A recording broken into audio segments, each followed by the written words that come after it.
성경 봉독해 드리겠습니다. 다니엘 2장 19절입니다.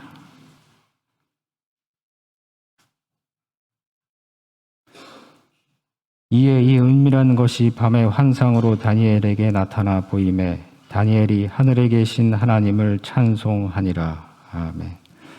담임 목사님께서 이에 이 은밀한 것이 밤의 환상으로 다니엘에게 나타나 보임에 다니엘이 하늘에 계신 하나님을 찬송하니라 라는 제목으로 말씀 주시겠습니다. 기도하십니다. 사랑의 하나님, 말씀을 받습니다. 오직 말씀만 선포되어지고 오직 말씀만 영접되어지는 시간 되어지기를 원합니다. 주님의 뜻이 이루어짐으로 말씀으로 우리 자신들 다 드러나게 하시고 권능의 말씀으로 고침받아 하나님께로 나아가는 은혜의 시간 될 수 있도록 주님 주장하여 주시옵소서. 예수님의 이름으로 기도합니다. 반갑습니다. 한 주 동안 행복하셨습니까?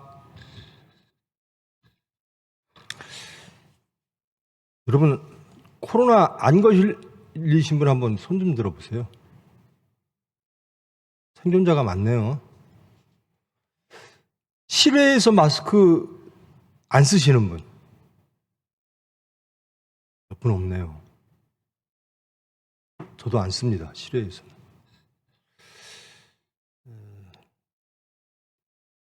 우리가 세상과 소통하는데요, 요즘은 한 몇 년간은 마스크라고 하는 스크린으로 세상과 소통을 했습니다. 왜 그랬을까? 바이러스 때문에 그렇죠. 코비드라고 하는 질병 때문에 우리를 보호하기 위해서 이 마스크라고 하는 것과 세상, 그것을 스크린으로 하면서 세상과 소통을 했습니다.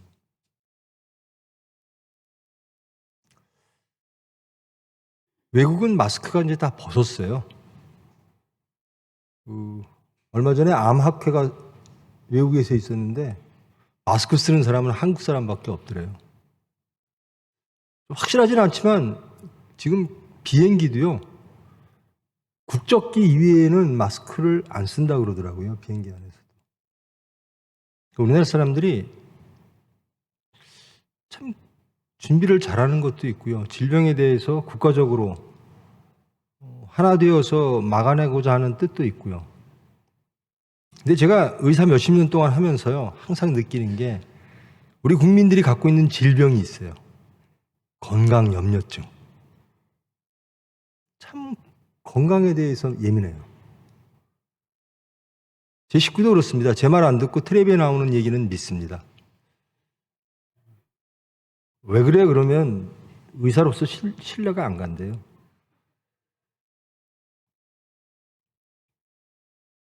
다 좋습니다. 염려하는 거 좋고 예비하는 거 좋고 다 좋습니다. 근데 여러분, 바이러스를 두려워하듯 죄를 더 두려워하셔야 되는 거 아닙니까? 그 코로나 바이러스를 막기 위해서 국가에서도 이제 실외에서는 마스크 안 써도 됩니다라고 하는데 제가 돌아다녀 보면 다 쓰고 다니더라고요. 근데 바이러스보다 더 무서운 게 뭐죠? 죄입니다. 죄를 막기 위해서 우리는 어떠한 방어 장치를 하고 있는가? 그렇게 예민하게 죄에 대해서 생각하고 있는가?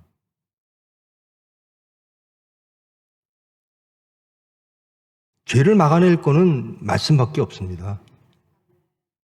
그래서 우리는 항상 말씀을 읽어야 돼요.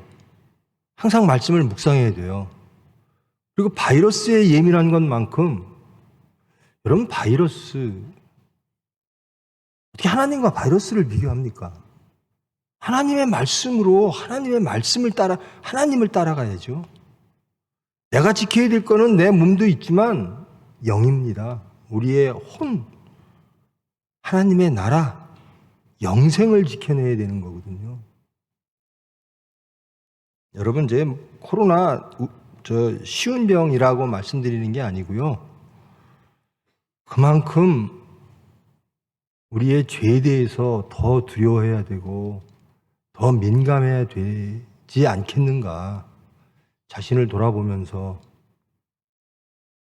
왜 그렇게 매주 우리 죄 짓지 맙시다, 하나님 말씀대로 삽시다 하는데 그것은 그냥 그래야지 하고 안 하는데 이 마스크만은 나라에서 하지 말라 그래도 해요. 우리에게 가장 중요시 여기는 게 뭘까? 내가 가장 두려워하는 게 뭘까? 마스크 쓰면 나라가 건강해질 수 있죠. 남한테 폐 안 끼칠 수 있죠. 근데 죄 지면요, 자기도 망하고 나라도 망하고 다 망합니다.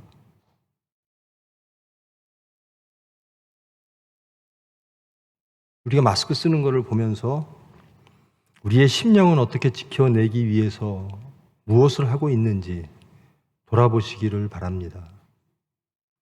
여러분들, 저는 여러분들에게 매일 죄송한데요, 목회라고 하는 것을 못하고요, 그저 말씀 전하는 사람일 뿐입니다. 그래서 우리 사역자들 그리고 우리 당회 장로님들이 그 목회를 대신해 주고 계십니다. 죄 문제와 연관돼서 또 제 역할과 여러분들과의 관계 속에서 부탁드리고 싶은 것은요, 제가 여러분들을 만날 기회는 설교 시간밖에 없습니다. 주일 설교가 아니라 새벽 예배 때도 만나기를 바랍니다. 새벽 예배라고 해서 꼭 새벽에 들으실 필요 없어요. 여러분 시간 나는 때마다 들으십시오. 하루에서 가장 시간 날 때 그때 말씀을 좀 들으십시오. 그게 여러분의 영을 지켜내는 마스크로 기능하기를 바랍니다. 죄로부터 나를 지켜내는 것. 여러분, 제가 항상 설교하기 전에 어디까지 어떤 말씀을 좀 읽어오십시오라고 부탁을 드리거든요. 우리 사역자를 통해서, 동역자를 통해서. 다니엘서 이 2장 읽어오셨습니까? 읽으신 분? 약 20분의 1. 그래서 설교가 길어져요. 저보고 설교 길게 한다고 뭐라 그러지 마시고요. 말씀 좀 읽어오십시오. 이 다니엘서 2장은요, 이제 묵시록 부분입니다. 그럼 이 성경 말씀을 다 설명하고 하려고 그러면 사실은 성경 공부 시간은 따로 있어야 되는 건데요. 시간이 자꾸 길어져요. 이 말씀이라는 건 목사가 독점적으로 이렇게 갖고 있는 게 아니에요. 하나님의 것이기 때문에 다 여러분의 것입니다. 그러므로 예배 시간에 말씀을 함께 하기 위해서는 여러분들이 그 말씀에 대해서 이미 읽어 오셔야 돼요. 아, 이 말씀이 무엇이구나. 그런데 우리 목사, 우리 담임이 그 많은 말씀 중에서 은혜 받은 내용이 뭔가, 그거를 함께 하고 서로 은혜를 함께 하고, 제가 특별해서 하나님의 말씀을 특별하게 받아갖고 여러분한테 특별히 전하는 게 아니고요, 이 말씀은 보편적으로 여러분들에게 다 주어지는 말씀입니다. 그러나 기도하는 사람, 또 직분을 맡은 사람에게는 하나님께서 은혜로 찾아와 주시기도 하지요. 그래서 저는 이 설교 말씀을 다 일주일 전은 아니죠. 며칠 전에 다 말씀을 드립니다. 어디 설교할 테니까 어디를 읽어오세요. 그래야 설교하기도 좋고 설교 시간이 의미가 있어지고 또 은혜의 시간이 되어질 가능성이 더 높아지는 거죠. 다니엘서 2장을 안 읽어오셨다 그러면 참 하기가 어렵습니다. 지금 다니엘서를 저와 여러분이 함께 하는 몇 시간을 했는데요. 그거는 지혜서 부분입니다. 다니엘서는 크게 예언서에 포함이 되어 있고 이것은 묵시록이다라고 말씀을 드렸습니다. 구약의 묵시록 하면 다니엘서고 신약의 묵시록 하면 요한계시록이죠. 근데 이 다니엘서는 묵시적인 부분과 묵시록인 부분과 지혜서가 하나가 섞여 있다라고 말씀을 드렸습니다. 6장까지의 대부분이 지혜서인 부분입니다. 그 역사 속에서, 그 상황 속에서 어떻게 사는 것이 지혜롭게 사는 것인가, 지혜란 무엇인가에 대한 말씀을 다니엘과 다니엘의 세 친구가 경험했던 사건을 통해서 또 세상이 그들을 압박하고 박해하는 그런 위험한 가운데 그들이 어떻게 그것을 이겨내고 하나님의 말씀을 지켜내고 하나님의 은혜를 받았는가. 즉 그것을 지혜라고 합니다. 그 지혜서를 함께 했습니다. 7장으로부터는 이제 본격적으로 묵시록이 시작이 되어집니다. 그런데 그 전에 2장에 묵시 문학, 형태, 묵시, 계시 부분이 포함이 되어 있습니다. 그래서 다시 2장으로 온 거거든요. 묵시란 부분을 여러분 첫 시간에 한번 말씀드렸을 겁니다. 예언서란 뭘까? 대부분 예언서는요, 미래를 말하는 것이 예언이죠. 근데 성경 구약의 예언서를 보면요, 대부분 현재를 말하고 있습니다. 그러니까 예언은 크게 현재를 모르고 있는 사람, 현재의 상황, 우리의 심령들과 사회 상황들, 역사가 어떻게 흘러가고 있는 것을 모르는 것에 대한 지식을 알려주는 것이 예언이고요.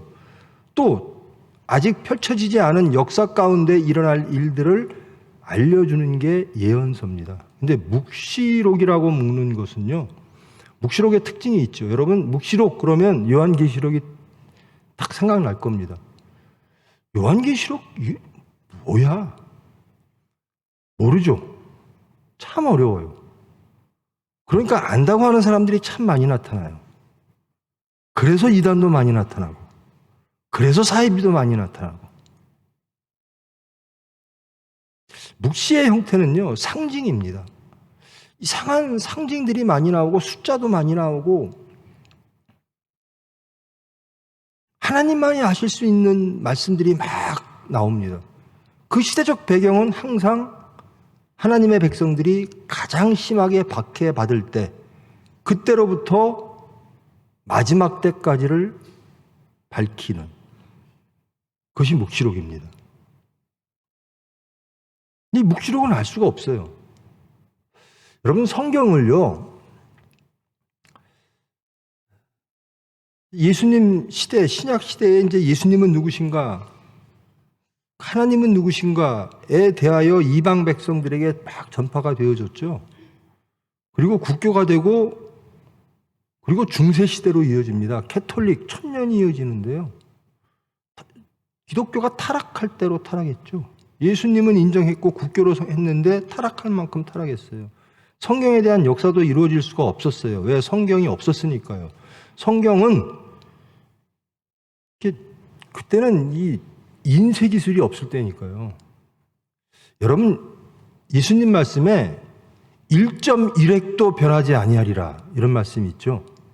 그게 무슨 뜻이냐면요, 이 구약을, 성경을 후대로 이어가는데 히브리어 성경은요, 히브리어어라고 하는 것이 다 획과 점으로 이루어졌어요. 글씨 자체가. 그래서 한 점만 잘못 찍어도 다른 뜻이 돼요. 획을 한 자만 잘못 그어도 완전히 다른 뜻이 되는 거예요. 그래서 1.1획도라고 하는 말이 나오는 거거든요. 이 말씀을 누가 할까? 신부들이 계속, 성경이 어떻게 이어졌을까요? 성경이 이 양피지에 막 적은 성경이 있잖아요. 그러면 이게 낡았어요. 그러면 새 성경을 만들어야 돼요. 그럼 어떻게 해야 돼요? 한 사람이 그거를 읽어요. 그럼 한 사람은 받아쓰고요. 그리고 또 한 사람은 그것을 감시해요. 제대로 쓰고 있는지. 그래도 실수가 있죠. 그래도 1.1획이 잘못될 때가 있는 겁니다. 그런 식으로 성경이 이렇게 전승이 되어 왔거든요. 그리고 종교개혁 즈음에 이제 이 성경이라고 하는 거는 너무나 신성해서요, 교부, 신부 이외에는 가질 수가 없었어요. 일반인들은 알지도 못하고. 그러니까 곧 신부가 하나님의 대행자였죠. 그러다 종교개혁이 일어나고 성경이 인쇄가 되고 모든 이들이 그들의 말로 번역이 되고, 그래서 모든 이들이 자국어로 모두가 이 성경이라고 하는 책을 가질 수가 있게 된 거예요.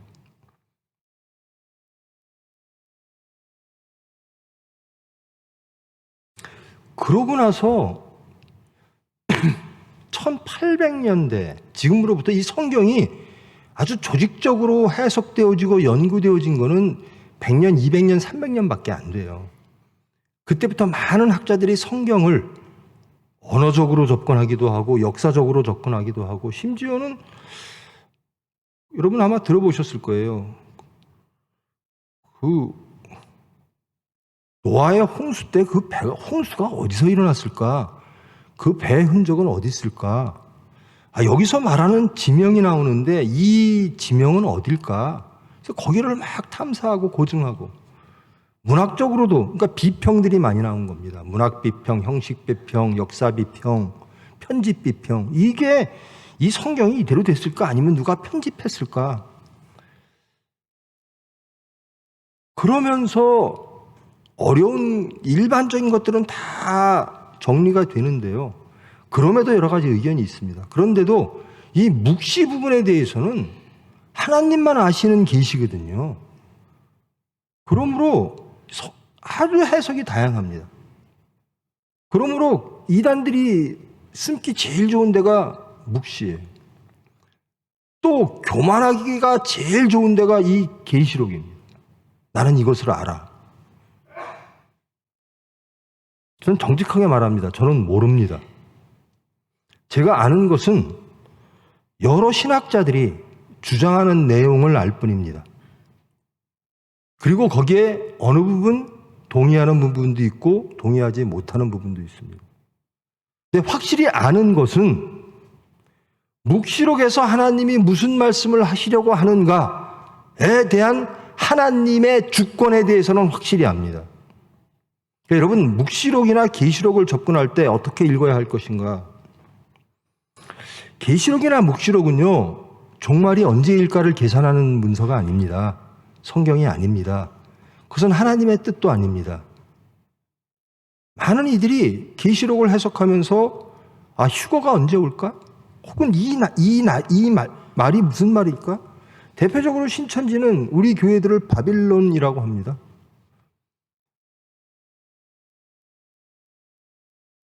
그것이 무지고 교만입니다. 여러분 오늘 2장을 함께 하는데요. 2장에서도 이게 몇백 년 동안 연구되어졌는데도요. 최근에도요. 여러 가지 의견들이 있습니다. 여러분들이 읽어오신 분들은 신상이라고 하는 것들을 볼 겁니다.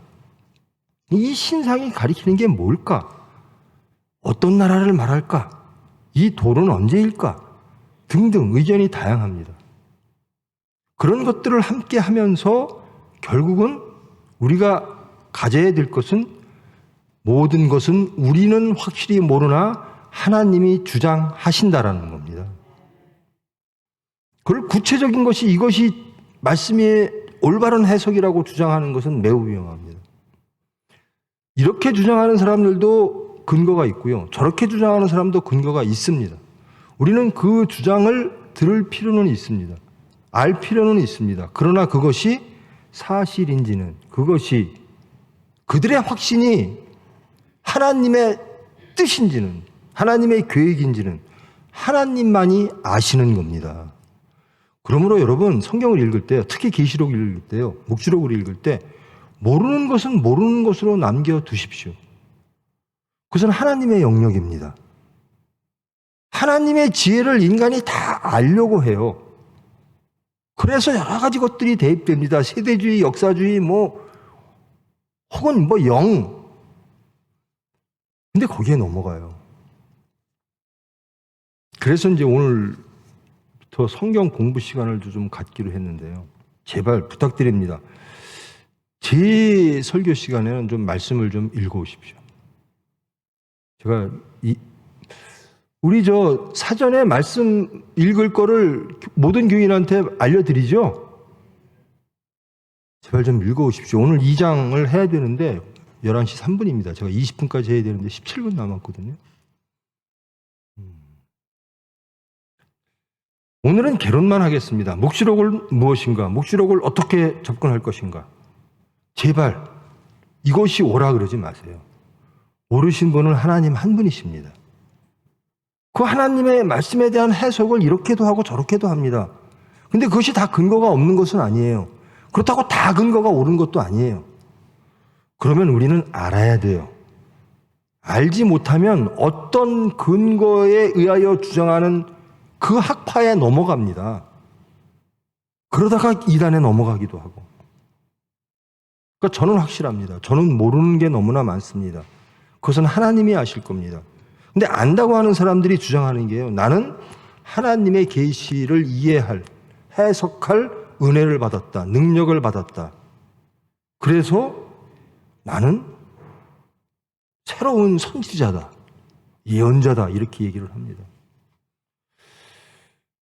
그럴 수도 있겠죠. 근데요. 정말로 크리스찬은 누굴까?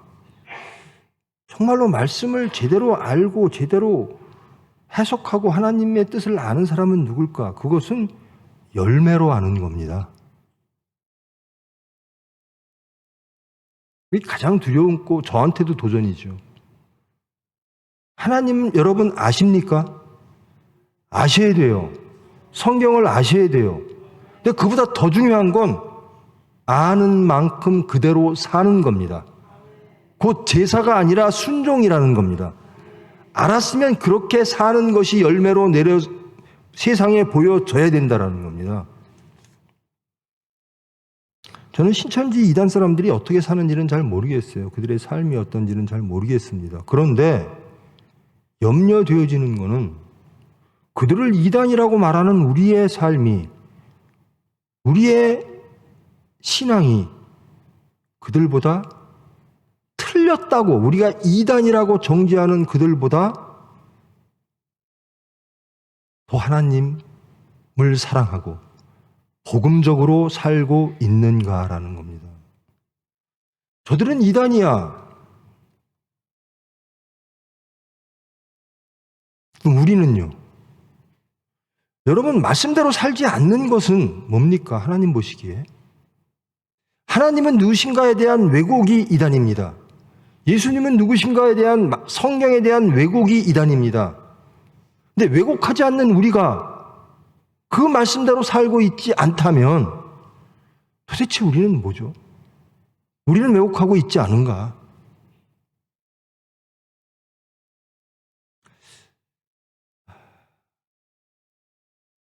오늘 말씀의 주절이요. 19절 말씀인데요.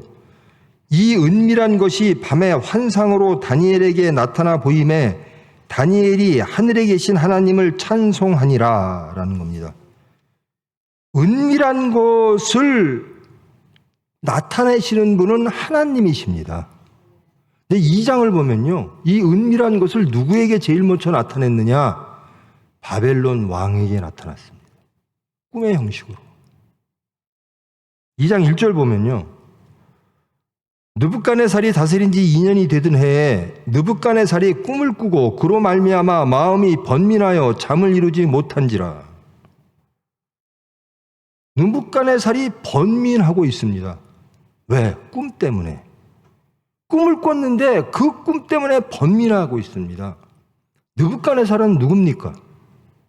그 당시에 세계를 지배하고 문명과 문화와 군사력, 행정력들을 총지휘하는 가장 권능 있고 능력 있는 이 세상을 자기 마음대로 할 수 있을 것이라고 하는, 실질적으로 그 당시에 그렇게 했던 바벨론의 왕입니다. 근데 이 왕이 번민하는 거예요. 왜? 꿈 때문에. 그래서 2절 보면요. 왕이 그의 꿈을 자기에게 알려주도록 박수와 술객과 점쟁이와 갈대아 술사를 부르라 말하매 그들이 들어가서 왕의 앞에 선지라. 왕이 꿈을 꾸고 나서 번민하며 잠을 못 잤습니다. 그리고 여기서 말하는 박수와 술객과 점쟁이와 갈대아 술사, 이 사람들은 신분도 다르고 역할도 다르고 기능도 다릅니다.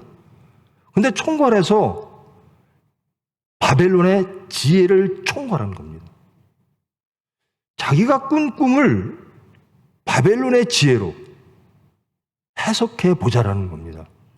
그래서 그 시대의 모든 지혜를 다 모은 겁니다. 내 꿈을. 이 꿈이 무엇인가? 내가 번민한다. 내가 이 세계를 지배하는 바벨론 왕인데 이 꿈 때문에 내가 이 나라의 모든 지혜를 다 동원해서 알아야만 할 정도로 번민하고 있다라는 겁니다.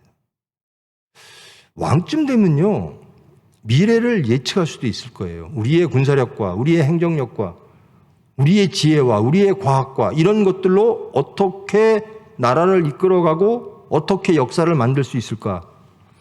이런 것들에 대한 계획과 또 예측 가능한 질서들이 있을 겁니다. 그런데 이 사람이 이렇게 번민하는 겁니다. 꿈 때문에.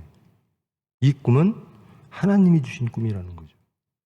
근데 보통의 꿈들은요, 왕이 꿈을 꾸면 요셉 같은 경우죠. 꿈을 꾸면 꿈의 내용을 알려줘요. 그리고 이걸 해석하라 그래요. 근데 이 느부갓네살 왕은요, 이 꿈 내용을 분명히 이렇게 번민할 정도라면 꿈을 기억할 수 있을 거라고 보이는데 성경에서는 그걸 나오지 않습니다. 꿈 자체를 잊어버렸는지 혹은 그 꿈이 너무나 무서워서 말을 꺼내지 못할 정도인지 하여튼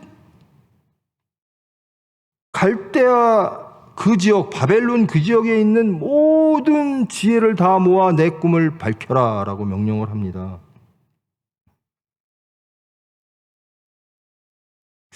느부갓네살 왕, 여러분 무엇 때문에 번민하십니까? 여러분이 가장 번민할 때가 뭐예요? 자식입니까? 자식 때문에 가장 고민하십니까? 물질입니까? 이 느부갓네살 왕이 번민하는 것은 꿈이었어요. 우리가 세속적으로 걱정하는 그런 게 아닙니다. 돈이 없어, 뭐가 없어, 뭐가 없어가 아니라 이 느부갓네살 왕은 다 할 수 있는 사람이에요. 모든 권력을 다 갖고 있는 사람이에요. 모든 지혜자를 다 총동원할 수 있는 사람이에요. 그런데 밤을 못 자고 번민해서 그 나라가 발칵 뒤집힌 겁니다. 4절 말씀 보면요, 갈대아 술사들이 아람말로 왕에게 말하되, 이제 제가 처음에 말씀드렸던 2장 4절 후반부부터 7장 마지막 절까지 아람말로 쓰여지기 시작합니다. 1장 1절로부터 2장 4절까지는 히브리어로 시작하다가 아람말로 시작이 되어집니다. 아람말로 왕에게 말하되 그 꿈을 저희들에게 알려주십시오. 그러면 해석하겠습니다. 근데 왕이 그 꿈 자체를 알려주질 않아요. 기억하지를 못하는 건지 아니면 너무 느려서 말을 못하는 건지는 모르겠으나 이 바벨론 지혜에게, 그 당시의 질서에게 바벨론, 절대 권력 바벨론이 요구하는 것은 내가 꿈과 그 꿈에 대한 해석을 가져오라라는 겁니다. 그러니까 이 사람들이 당황하는 거예요. 그건 누구도 할 수가 없습니다. 꿈의 내용을 말씀해 주셔야지 저희들이 해석할 거 아닙니까? 그러니까 왕이 8절에 보면 왕이 대답하여 이르되 내가 분명히 아노라 너희가 나의 명령이 내렸음을 보았으므로 시간을 지연하려 함이로다.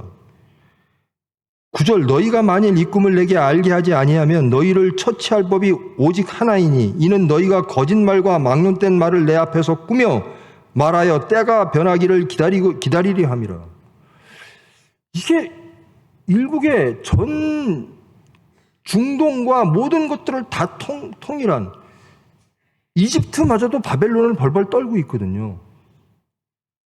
그 정도 세상을 통일한 왕이 그들의 지혜를, 그 나라의 지혜자들을 다 모아 죽이려고 협박할 정도로 그 꿈이 그에게는 번민할 정도로 굉장히 큰 사건이었던 겁니다.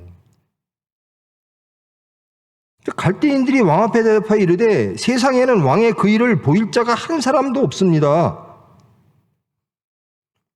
그리고 어떠한 왕도 이런 식으로 세상의 지혜에게 물어본 사람이 없습니다. 그렇죠. 꿈 내용을 말하고 이것을 해석하라라고 하는 왕은 있어도 꿈 자체를 알아내라라고 하는 왕은 없거든요. 왕께서 물으신 것은 어려운 일이라 육체와 함께 살지 아니하는 신들 외에는 왕 앞에 그것을 보일 자가 없습니다 라고 말합니다. 이것은 신만이 할 수 있는 일입니다. 이것은 인간의 지혜를 넘어선 것입니다 라고 말을 해요. 그러니까 왕이 이 말을 듣고 분노해서 다 죽이라라고 명령을 합니다. 이게 지금 2장의 말씀을 함께 하는 겁니다. 이 말을 다니엘이 들었어요. 도대체 왜 그래? 근위대장한테 왜 바벨론 지혜자들을 왕이 다 죽이려고 합니까? 그러니까 근위대장이 다니엘에게 말합니다.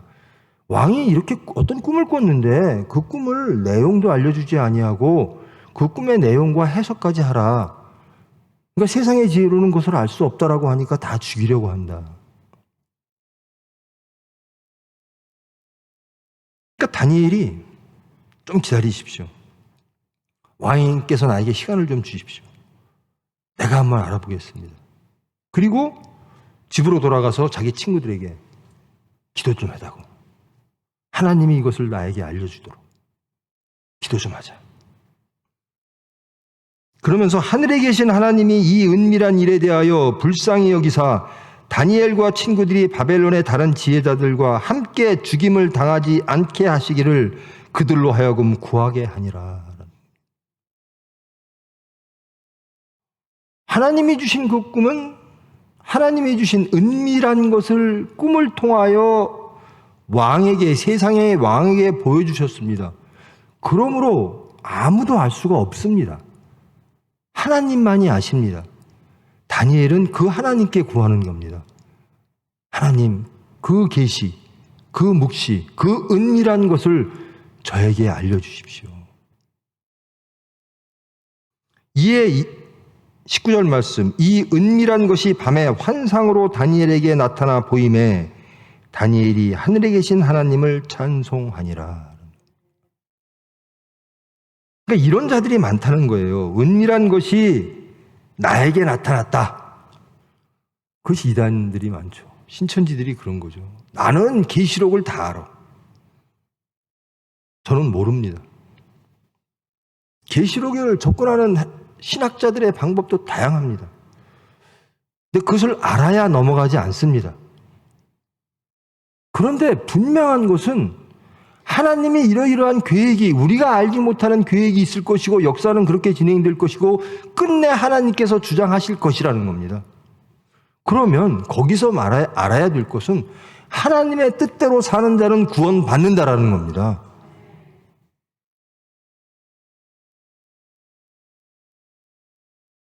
다니엘이 말하여 이르되 영원부터 영원까지 하나님의 이름을 찬송할 것은 지혜와 능력이 그에게 있음이니로다.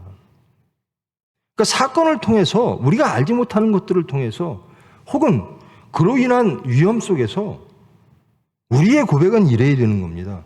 하나님의 이름을 찬송할 것은 지혜와 능력이 그에게 있음이로다. 우리의 지혜로는 알 수 없는 것을 하나님은 아신다라는 겁니다. 왜? 하나님이 계획하신 것이기 때문에. 역사는 하나님께서 계획하신다라는 겁니다. 바벨론, 그 당시에 중근동을 다 통일하고 이집트마저 벌벌 떨게 하고 이집트를 심지어 속국으로 삼으려고 하는 이 바벨론의 왕조차도 그 능력자도 번민하여 그 나라의 지혜자를 다 몰살시키려고까지 하는 그 주제. 이걸 누가 할까? 이것은 왜 모를까? 이것은 하나님이 계시이기 때문인 겁니다. 그리고 다니엘이 왕에게 갑니다. 하나님께서 나에게 그 꿈을 알려주셨습니다. 그리고 그 꿈의 내용을 왕 앞에서 말합니다. 당신이 꾼 꿈은 이런 거지요? 라고. 그리고 그 꿈을 해석합니다. 그 꿈의 내용은 이러이러한 것들입니다. 이것이 묵시입니다. 이것이 계시입니다. 하나님만이 아시는 하나님의 은밀한 계획을 드러내시는 것, 그게 계시입니다. 인간의 힘으로는 알 수 없는 것, 인간의 지혜로는 바벨론의 지혜로는, 세상의 지혜로는 도저히 예측할 수도 없고 상상할 수도 없는 것, 그것은 하나님의 계획이라는 겁니다. 그 계획을 드러낸 것, 그것이 묵시문학이고 묵시록입니다. 어떤 상황 속에서? 박해받는 상황 속에서. 그러므로 우리가 묵시록을 통해서 첫 번째 가져야 될 것은 하나님의 계획이 있으시구나라는 겁니다. 인간의 지혜로 만들어지는 계획과 질서들 위에 하나님의 계획이 있으시다라는 겁니다. 그러므로 우리는 그 하나님께 소망하고 그 하나님을 믿으며 그 하나님께 의지하여 삶을 살아가야 된다라는 겁니다. 우리의 계획은 우리의 질서의 틀 안에 있는 거고 우리의 지혜의 틀 안에 있는 것이고 이 모든 것들을 다스리시는 분은 하나님이시다. 19분입니다. 그리고 이제 제가 이제 다음 시간에 해야 될 것이 그 꿈의 내용과 꿈의 해석입니다. 여러분, 이렇게 성경 말씀을 이렇게 제가 다시 이렇게 리뷰해드리는, 이렇게 설명해드리는 시간이 없었으면 좋겠어요. 여러분이 제가 지금 드린 말씀을 이미 다 알고 오셔서 함께 은혜 받는 시간, 하나님은 누구신가? 그럼 우리는 어떻게 살아야 되는가? 여기에 집중하는 예배가 되기를 원합니다. 1장으로부터 6장까지는 지혜서에 포함이 됩니다. 그런데 2장은 이제 2장으로부터 7장으로 이어지는 말씀입니다. 중간에 2장이 들어왔어요. 이 2장은 묵시문학에 포함됩니다. 우리는 지혜서를 다니엘서 중에 지혜서를 함께 3시간 동안 했고요. 이제 묵시문학의 첫 시작을 함께 했습니다. 묵시문학을 어떻게 읽을 것인가를 함께 했습니다. 어떻게 이해할 것인가를 함께 했습니다. 묵시문학은 하나님의 지혜입니다. 오만하고 교만한 자들이 하나님의 지혜를, 하나님의 계시를 나는 내 지혜로, 하나님의 은혜로, 하나님이 나에게 능력을 주셔서 깨달았어 라고 할 때 우리는 조심해야 된다는 겁니다. 거기로부터 이단들이 막 생겨난다는 겁니다. 심지어 예수님이 이 세상에 오셨을 때 영지주의라는 게 있죠. 하나님이, 신이, 여러분, 신이 인간에 의해서 죽는다. 어때요? 합리적입니까? 신이 이 세상에 오셔서 인간한테 죽었어요. 이건 말이 안 돼. 그게 영지주의자입니다. 육체로 오신 하나님을 부정하는 겁니다. 그들의 합리와 그들의 탐욕 때문에, 그들의 욕심 때문에 우리 하나님은 그러면 안 되라는 겁니다. 그러므로 왜곡시키는 거예요. 그래서 영지주의가 이단으로 척결이 됐고, 이제 이 시대에는 이 묵시록, 요한계시록 가지고 이단들이 마치 나는 하나님의 택함을 받은 사람, 그래서 첫 번째 선지자, 계시록을 올바로 해석한 선지자, 그러면서 사회를 혼동시키고 하나님을 왜곡시키는 거예요. 여러분, 우리가 묵시록을 알아야 되겠죠? 성경을 알아야 되겠죠? 우리 총회가 제일 약한 게요, 믿음은 좋아요. 하나님 말씀대로 살겠다는 열정은 좋아요. 근데 성경 지식이 없어요. 성경을 알아야 돼요. 이 묵시록을 알려면 더욱더 알아야 돼요. 그리고 어느 편에 속하지 마십시오. 제가 담임으로 있는 한, 제가 드릴 수 있는 말씀은 모르는 건 모르는 것이다라는 겁니다. 확실히 하나님은 누구신가만 붙잡고 가면 된다는 겁니다. 이 신상들이 나오고 무엇들이 나오고 역사가 나오고 마지막 때 하나님의 나라가 도래하는데 제가 확실한 거는 역사는 어렵게 진행될 것이구나. 그런데 그 모든 역사를 하나님은 아시는구나. 그리고 하나님의 섭리가 계시는구나. 그리고 종말에는 하나님이 주장하시는구나. 그러면 나는 어떻게 살아야 될 것인가? 하나님 말씀대로. 하나님의 백성들은 그런 어려운 지경에서 어떻게 살아야 될 것인가? 하나님의 보호 아래, 하나님의 말씀으로 그렇게 살아야 되겠구나 라는 겁니다. 이것이 뭐고 이것이 뭐 초림이고 재림이고 이런 그런 것들은 학자들이 할 일이고요. 그것 때문에 그것을 안다고 천국 가는 게 아닙니다. 말씀대로 사느냐가 천국 가는 겁니다. 여러분의 중심이 거듭나야 천국 가는 겁니다. 천국 백성이요. 성경이 후 3년반, 전 3년반이 어떻고 이거 알아서 시험 봐서 천국 가는 게 아니에요. 거기에 넘어가지 마십시오. 그 모든 것을 주장하시는 분이 하나님이시라는 겁니다. 이것이 옳아. 이건 교만이고 무기입니다. 하나님은 누구신가에 집중하시기를 원합니다. 이제 다음 시간에요. 이제 우리가 묵시록을 어떻게 접근할 것인가? 그리고 하나님 묵시록을 보면서 우리 교회는 어떻게 이 말씀을 이해하고 큰 틀에서 바라보면서 작은 것들을 바라볼 것인가에 대한 말씀을 함께 나누었습니다. 그리고 하나님은 묵시문학이라는 게 무엇인가는 이해하셨을 거고요. 그리고 하나님은 하나님의 계시를 세상의 권력자에게도 주신다라는 겁니다. 너 자신을 알아라라는 거죠. 그러므로 세상의 가장 큰 권력자가 번민하게 만드는 겁니다. 그리고 다니엘을 세우시는 겁니다. 여러분, 세상의 질서 속에, 세상의 지혜 속에 그것들이 해결하지 못하는 하나님의 뜻을 이루어내는 저와 여러분 되기를 원합니다. 느부갓네살이 원하는 나라가 아니라 하나님이 원하시는 나라를 이 다니엘처럼 이루어내는 저와 여러분 되기를 축원합니다. 그리고 역사는 진행될 겁니다. 어떻게 진행될 그건 모릅니다. 그러나 그것에 대한 해석은 아주 많습니다. 그러나 그것은 사람들의 의견일 뿐, 주장일 뿐. 확실한 것은 역사는 하나님이 주장하신다라는 겁니다. 저는 그래요. 저 의사인데요. 팬데믹, 이 코비드-19, 이 코로나 사태를 누가 만드시고 종결시키셨을까? 하늘의 뜻, 하나님의 뜻 안에서 세상의 질서와 변화와 질병들을 바라보는 것이 크리스찬들의 세계관이어야 됩니다. 그것이 묵시문학의 핵심이에요.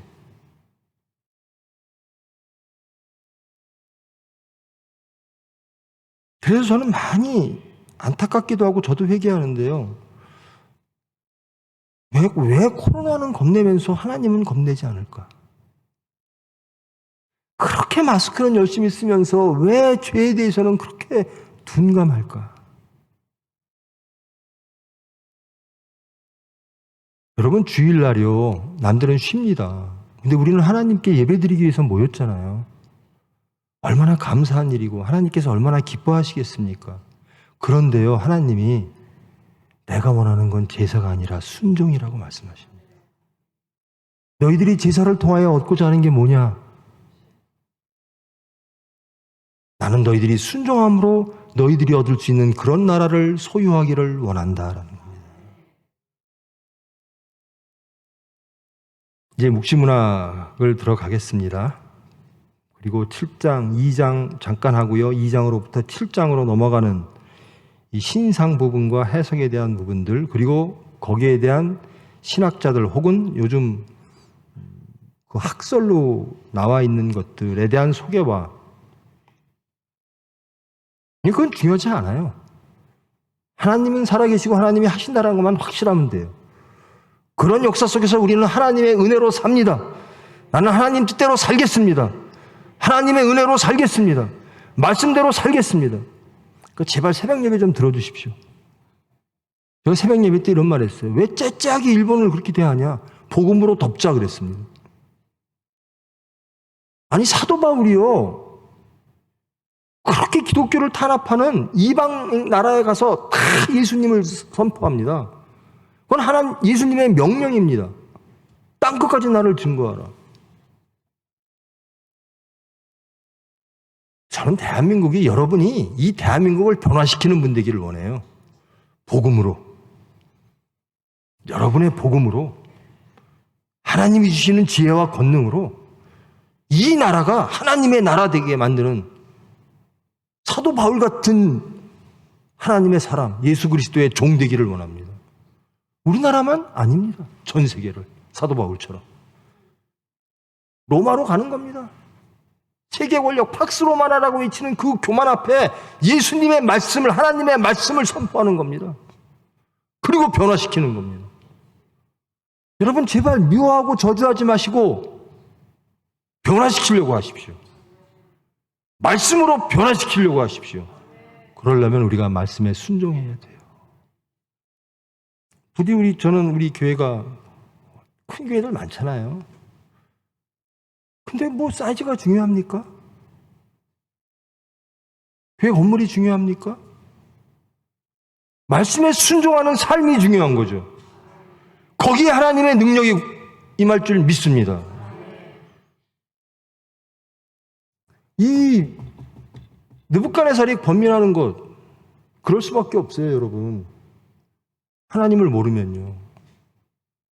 이런 번민에 빠지지 마시고 하나님의 지혜와 권능과 하나님의 은혜 가운데 하나님 나라를 이루는 천병되어지기를 정말 축원합니다. 다음 시간에 2장 다 읽어 오실 거지요? 좀 더 공부를 더 하고 싶으신 분은 7장까지 읽으십시오. 같은 내용이거든요. 그래야 제가 이렇게 시간을 어기지 않습니다. 이제 묵시록, 다니엘서, 하나님의 뜻은 뭘까? 그 역사 속에서 주장하면서 끝내 하나님의 뜻은 뭘까? 그리고 우리는 어떻게 살아야 되는가에 대한 시작, 발걸음을 띄었습니다. 이제 여러분 한 주 동안 그 발걸음을 옮기십시오. 하나님의 뜻대로 가겠습니다. 하나님의 뜻대로 살겠습니다. 그래서 이 나라를 하나님의 나라 만들겠습니다. 그러나 하나님의 수단,